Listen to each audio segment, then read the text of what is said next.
নমস্কার, নিউজ 18 বাংলার ডিজিটাল পেজে আপনাদেরকে স্বাগত। আপনাদের সঙ্গে রয়েছি আমি আবির। উৎসবের মরশুম শুরু হয়ে গিয়েছে। মানুষজন পুজোর সময়, দীপাবলির সময় এবং তারপরেও বেড়াতে যাওয়ার জন্য এই সময়টাকে বেছে নেন। আমাদের দেশের একটা বড় অংশের মানুষজন তারা অপেক্ষা করে থাকেন হচ্ছে ট্রেনে যাতায়াত করার জন্য। প্রথমত হচ্ছে রেলে যাতায়াত করাটা অনেকটা সহজসাধ্য এবং হচ্ছে পকেটের রেস্তোটাও অনেকটাই সস্তা বলা চলে।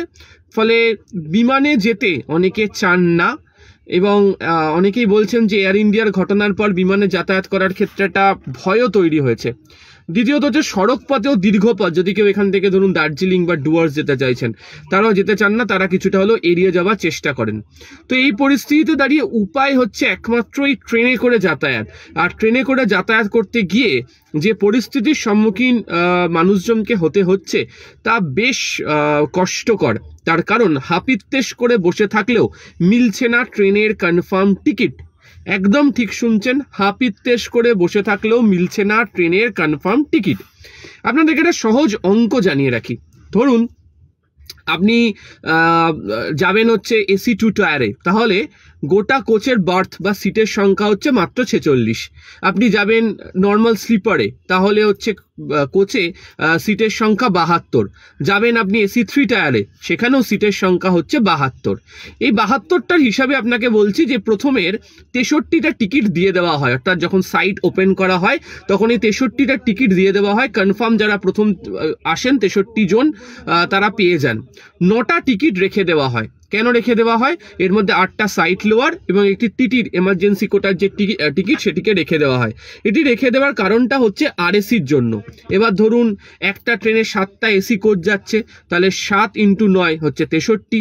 একটা আরএসিতে 2 জন যেতে পারেন, ফলে 63 × 2 126 জন এইভাবে তারা ট্রাভেল করতে পারেন।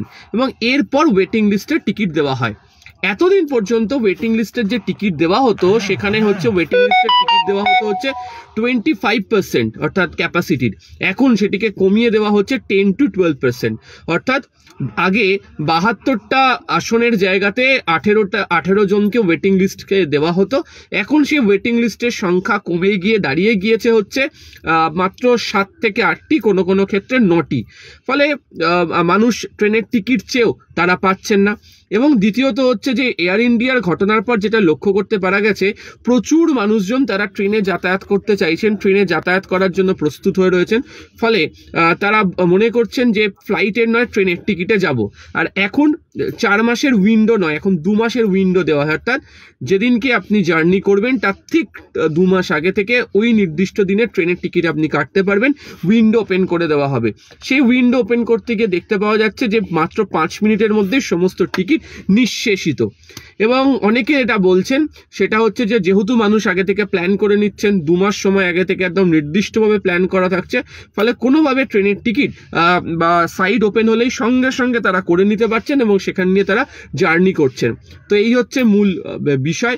এবং পরিস্থিতি যা তৈরি হয়েছে সেটা দেখছি, সেটা হচ্ছে দার্জিলিং মেল, পদাতিক, উত্তরবঙ্গ এক্সপ্রেস, কাঞ্চনকন্যা, সরাইঘাট, অর্থাৎ উত্তরবঙ্গে যাওয়ার প্রধান ট্রেন। অন্যদিকে জগন্নাথ এক্সপ্রেস, ওদিকে হচ্ছে রাজধানী, কালকা মেল, পূর্বা, বিভূতি, দুন, বাগ এক্সপ্রেসের মতো যে ট্রেন, যেগুলোতে মূলত হচ্ছে মানুষ বেড়াতে যাওয়ার জন্য যে ট্রেনগুলোর প্রতি বেশি ভরসা করে থাকেন, তার সমস্ত কটা ট্রেনের টিকিট একদম সোল্ড আউট। এবং কেউ যদি কোনোভাবে সাইট ওপেন করেনও, তাহলে দেখতে পাওয়া যাচ্ছে হচ্ছে রিগ্রেট, অর্থাৎ ওয়েটিং লিস্টের টিকিটও পাওয়া যাচ্ছে না। তো এই হচ্ছে মূল অসুবিধার বিষয়।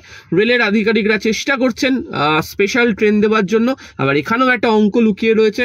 স্পেশাল ট্রেন মানে স্পেশাল ভাড়া, অর্থাৎ যেটা আপনি 1000 টাকা যেতে পারতেন সেটা হয়তো আপনাকে ফ্লেক্সিবল ফেয়ারে 3 থেকে 3500 টাকা যেতে হবে। ফলে এই যে গোটা পরিস্থিতি তৈরি হয়েছে, তার প্রেক্ষিতেই মানুষজন হাপিত্যেশ করে বসে আছেন, কিন্তু কোনোভাবেও ট্রেনের টিকিটে হাত লাগাতে পারছেন না, ট্রেনের কনফার্ম টিকিট পাচ্ছেন না। ফলে এই বিস্তর অসুবিধার সম্মুখীন হয়ে উৎসবের মরশুমে মানুষজন অপেক্ষা করে আছেন। রেলের তরফ থেকে বলা হচ্ছে যে মানুষকে তারা আশা হতত করতে পারেন না।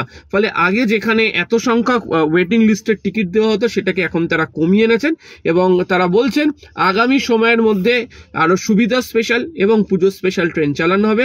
ফলে যাদেরকে যেতেই হবে, যারা বেড়ানোর পরিকল্পনা বা অন্যান্য জরুরি কাজের জন্য পরিকল্পনা নিয়ে রেখেছেন, তাদের এই মুহূর্তে ওই পুজো স্পেশাল বা সুবিধা স্পেশালের অপেক্ষা করা ছাড়া আর কোনো উপায় নেই। আরও খবরের জন্য নজর রাখুন নিউজ 18 বাংলা ডিজিটাল পেজ। আপাতত ধন্যবাদ।